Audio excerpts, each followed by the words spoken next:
इस तरह की परिस्थिति बनने का कारण क्या है उसको जानने का प्रयास करिए।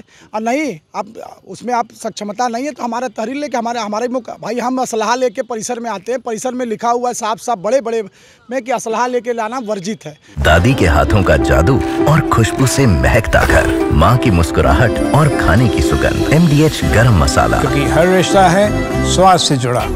धारदार हथियार हम लेके कहाँ आए? अगर एक भी हथियार उस फुटेज में दिख रहा हो तो दिखाया जाए। हम कितने लोग मार और कहाँ से लोग आए इसकी पुष्टि तो आप करेंगे, जांच का विषय था। आप तुरंत अच्छा एक सबसे बड़ा बात सोचिए कि जो आदमी हॉस्पिटल में एडमिट है उसका बिना तहरीर पे बिना सिग्नेचर किए FIR दर्ज नहीं होता है। और 12:45 बजे उनको नाम भी सबका पता है कि कौन कौन लोग हैं। इसका मतलब है कि पिछले दिन बीते हुए शिव प्रताप सिंह के मामले में 15 घंटे का समय हम लोगों के जिला जज की मीटिंग हुई थी। उस 15 घंटे का समय दिया गया था कि पुलिस की गिरफ्तारी होगी। उसी के एवज में और झगड़ा जो यहाँ हुआ बाबू और पुलिस का झगड़ा, उसमें तो वकील बीच बचाव करने में हम बाबू के साथ नहीं रहेंगे। हम बीच बचाव करने के समझाने के एक दूसरे को कि आपस में लड़िए मत। उसमें वो पिस्टल लहराते हुए और चिल्ला चिल्ली करते हुए बाहर से निकले। हमने तो कोई तहरीर आपको नहीं दिया, आप उलूल जुलूल लिखवा करके FIR लिखवा दिए। हम प्रशासन से या जिले के सारे लोगों से यह आग्रह करना चाहते हैं कि शांति व्यवस्था हम भी चाहते हैं, हम भी कलम के सिपाही हैं, हम झगड़ा करना नहीं चाहते। लेकिन इस तरह के FIR लिख करके आप उन्माद समाज में, अधिवक्ता परिवार में उन्माद फैलाने का काम मत करिए। जिन धाराओं में मुकदमा दर्ज हुआ है आपको उन धाराओं पर आपत्ति है? धाराओं से हमें आपत्ति पूरी है। पूरा तहरीर झूठा है। आज जो तहरीर हम लिखते थे आज पुलिस को लिखना पड़ा। इसका मतलब ये है कि घटना कारित नहीं। आप एक भी असलहा या एक भी हमारे यहाँ से बरामदगी दिखा सकते नहीं। धारदार हथियार कहीं से भी आप नहीं दिखा सकते। उस फुटेज में भी नहीं है तो क्यों इस तरह की तहरीर लिखेगी? क्या पुलिस घबरा गई, डर गई कि उनको ये आनन फानन में इस तरह का तहरीर लिखना पड़ा?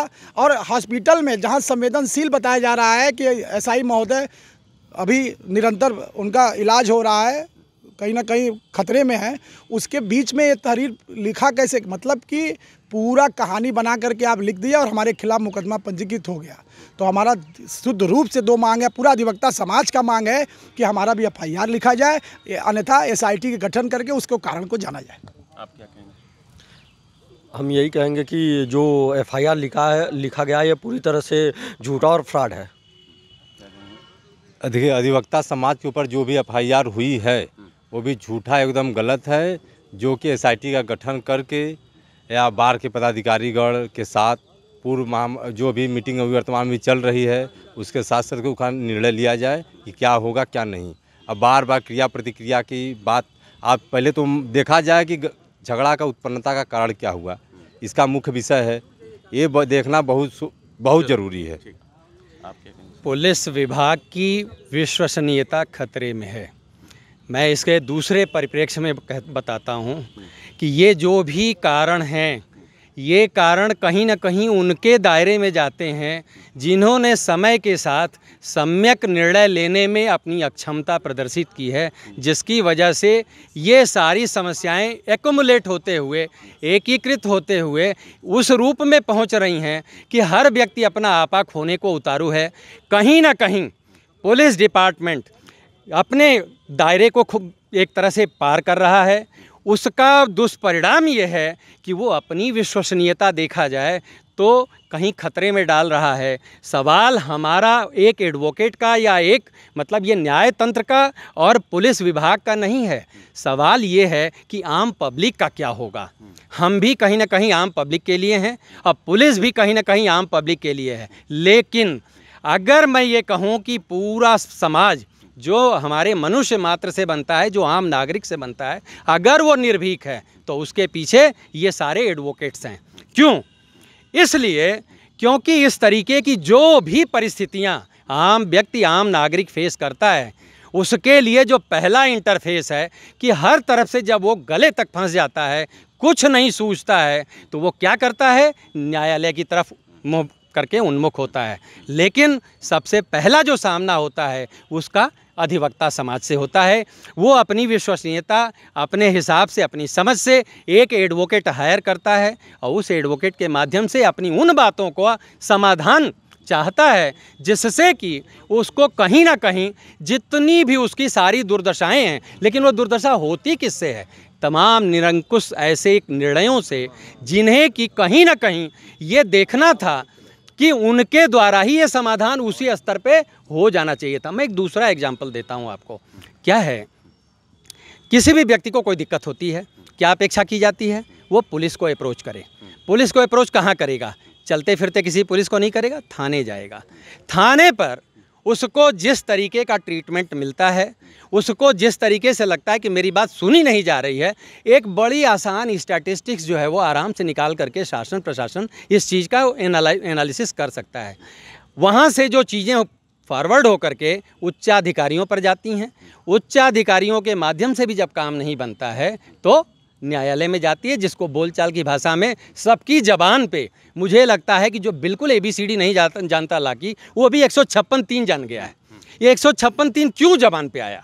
इसलिए आया क्योंकि उस व्यक्ति ने करते करते इन तरीके की चीज़ों में इतनी बार बार पुनरावृत्ति हुई कि वो भी जान गया कि वकील साहब कहते हैं आओ तुम्हें 156(3) के माध्यम से दिलाता हूं। आपकी बात बिल्कुल सही है, लेकिन जो CCTV सामने आया है उस पर आप क्या कहना चाहते हैं? मैं सिर्फ इतना कहता हूं कि इन सारी प्रत्यक्ष चीज़ों को देख करके अगर निर्णय करेंगे तो इससे समाधान नहीं मिलेगा। आवश्यकता इस बात की है कि घटना की तह में जाया जाए, ये समझा जाए कि ये निरंतर होने वाली घटनाएं हैं, ये एक घटना का दुष्परिणाम नहीं है। ये जितनी घटनाएं विगत दिनों में हुई हैं उन सब के तह में जाइए। उन सब को अगर इन्हीं अधिकारियों ने कायदे से अगर समाधान निकालने की कोशिश की होती कि आगे इस तरह की घटना न होने पाए, नियत सही रहेगी, ऐसी कोई घटना नहीं होगी। अधिवक्ता समाज इसके लिए हर संभव ये प्रयासरत रहेगा, हर स्तर पे प्रयासरत रहेगा कि ये विश्वास कायम रहे, मेरा ही नहीं, न्याय तंत्र का ही नहीं, पुलिस विभाग का भी कायम रहे, और उसमें कहीं ना कहीं अधिवक्ता समाज जो है वो अपना हर इनपुट देने के लिए तैयार है। मैं यही कहना चाहूँगा। लगातार पहले रथ यात्रा की घटना सामने आई, अब कल तो जो हुआ इस समय पूरे उत्तर प्रदेश में सुर्खियों में है। तो ये पुलिस और वकील ये दोनों सिस्टम का ही हिस्सा हैं। एक कानून के तहत मुकदमा लिखता है और दूसरा फिर उसका कंप्लेंस करता है अदालत में, और दोनों एक दूसरे के खिलाफ कल खड़े नजर आए। तमाम लोगों ने यही बात कही है कि जब सिस्टम के दोनों हिस्से एक दूसरे के खिलाफ हो जाए तो फिर ये सत्ता शासन के साथ साथ समाज के लिए भी बहुत ये अच्छी स्थिति नहीं है। जो कुछ हुआ, क्या कहेंगे आप? देखिए, सोसाइटी में जिसके पास पावर है वो ज़्यादा रिस्पॉन्सिबल है। दिक्कत यहाँ पे ये है कि 90% पुलिस करप्ट हो चुकी है, मात्र 10% ईमानदार बचे हैं और उनको प्राइम पोस्टिंग नहीं मिलती है। कब सुन लीजिए, बनारस के सबसे बड़े पुलिस अधिकारी ने कहा असामाजिक अधिवक्ता, असामाजिक वकील, ये उनका वर्जन है। मैं उनको जवाब देना चाहता हूं आपके चैनल के माध्यम से कि समाज में पुलिस यही कह रही है। सुनिए मेरा जवाब लीजिए तो, कि समाज में जितने अपराधी नहीं कर रहे हैं उससे ज़्यादा 100 गुना ज़्यादा अपराध हर थाने में हो रहा है। अच्छा, इसका पुलिस को पकड़ेगा कौन? CBI लेवल की इंक्वायरी ही ना पकड़ेगी कि SIT पकड़ लेगी? ये हमारे ADM सिटी पकड़ लेंगे। ADM सिटी में इस देश का दुर्भाग्य है कि उस आदमी को मुख्य राजस्व अधिकारी बना दिया जा रहा है इस सिस्टम में, जिसको राजस्व की ABCD नहीं है। वही हाल ये है, रक्षक भक्षक बना हुआ है। सबसे बड़ी जो ये कोलैप्स की स्थिति बनती जा रही है उसके पीछे ये है कि जो जवाबदेह संस्थाएं हैं, जो इंसरेबल संस्थाएं हैं, वो 100% करप्ट हो चुकी है। कौन थाने में यदि वकील ईमानदारी से बयान देने लगे और यदि धारा ये एंटी करप्शन एक्ट की हटा दी जाए कि जो घूस लेने वाला और देने वाला दोनों अपराधी हैं, यदि देने वाला अपराधी न रह जाए, लेने वाला अपराधी बना दिया जाए, जैसे यदि वकील जज को घूस दे रहा है तो देने वाले की लायबिलिटी हटा दीजिए, तो 100% लोग गुनाहगार इसी बनारस में पाए जाएंगे। कौन थानेदार पैसा नहीं लेता, जरा हमको बता दीजिए। हर वकील गवाह है। जैसे होता है ना एक बार अंतरात्मा की आवाज़, हम कहते हैं सबकी ट्रैपिंग तो नहीं ना होगी, और एक दरोगा ही ना पकड़ता है, उनका भाई तो पकड़ता है, तो पुलिस तो इस पद से भी पैसा ले रही है, उस पद से। अब आइए कल के मुद्दे पे। अच्छा, पुलिस कैसे पिक एंड चूज कर रही है? पिक एंड चूज हर स्टेप पे कर रही है। पुलिस क्या करती है, किसी वकील कोई से जब झगड़ा मान लिए स्टार्ट कैसे होता है, पुलिस क्या करती है, पहले उसको प्रोवोक करती है। प्रोवोकेशन में उसको गाली दे देगी, उसका वीडियो नहीं बनाएगी। जैसे हम कहीं गए तो तुम्हारी वकालत तुम्हारे डाल दूंगा।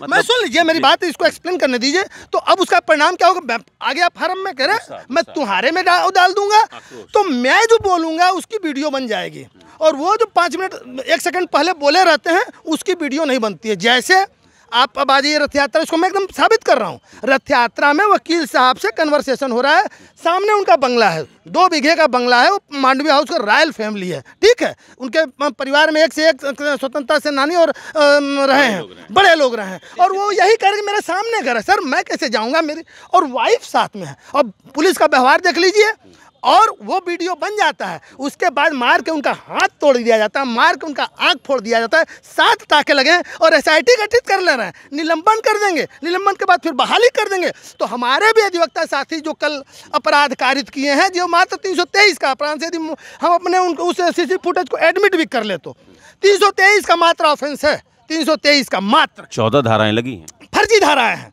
इसके लिए जो धारा जो FIR दर्ज किया उसके ऊपर उल्टा FIR होनी चाहिए। फेक मुकदमा दर्ज कराया है। वो 3 बजे से उड़ रहा था, हम लोग उस वक्त जो गेट नंबर 3 पे आए, जब मालूम चला कि वो मर गया, फुआ उड़ गया, और वो 8 बजे 7 बजे FIR दर्ज कर लिया, सबको चिन्हित कर लिया, सब उसकी आँख खुल गई, वो पूरे होशो हवास में 2 पन्ने की तहरीर लिख गया, 10 जने को नामजद कर दिया, 70 को अज्ञात कर दिया। तो इस प्रकार से जब पुलिस काम करेगी बेसिर पैर का जिम्मेदार सदस्य होते हुए, और CP और तमाम पुलिस के अधिकारियों के नॉलेज में FIR है, उसी के आधार पर 7 बजे CP का आप ही लोगों ने बयान लिया है कि सब लोग चिन्हित हो गए, सबके खिलाफ FIR हो रही है। तो कहाँ, जैसे हमारे भाई ने बताया कि कहाँ लूट हुई, कहाँ पिस्टल बंदूक लिया था कोई अधिवक्ता, कहाँ जो है उसको धारदार हथियार से मारा गया है। 325 308 बनाने के लिए आप धारदार हथियार दिखा देंगे? इतना गैर जिम्मेदाराना FIR दर्ज करेंगे? घटना हुई है, लेकिन इसके लिए प्रोवोकर पुलिस है, और लगातार हो रही है। CBI जांच की मांग कर रहे हैं, ये SIT जांच से बात हो जाए। सर इस देश में जांच से कुछ होता नहीं है। चेहरे पे धूल थी, आईना साफ करते रहे। तो मांग क्या चाहते हैं? देखिए ऐसा है, पुलिस और वकील जो इस वक्त जो वर्तमान चल रहा है, सारा पुलिसिंग करप्ट हो चुका है। सबको पुलिस जो है मुख्तार और अतीक स्टाइल में सल्टाना चाहती है। कोई जांच हमारे फेवर की होने नहीं जा रही है, ऊपर से लेके और नीचे तक सब जांच एक तरफा हो रही है पुलिसिंग की। मानवाधिकार इन्फ्लक्चुअस हो चुका है।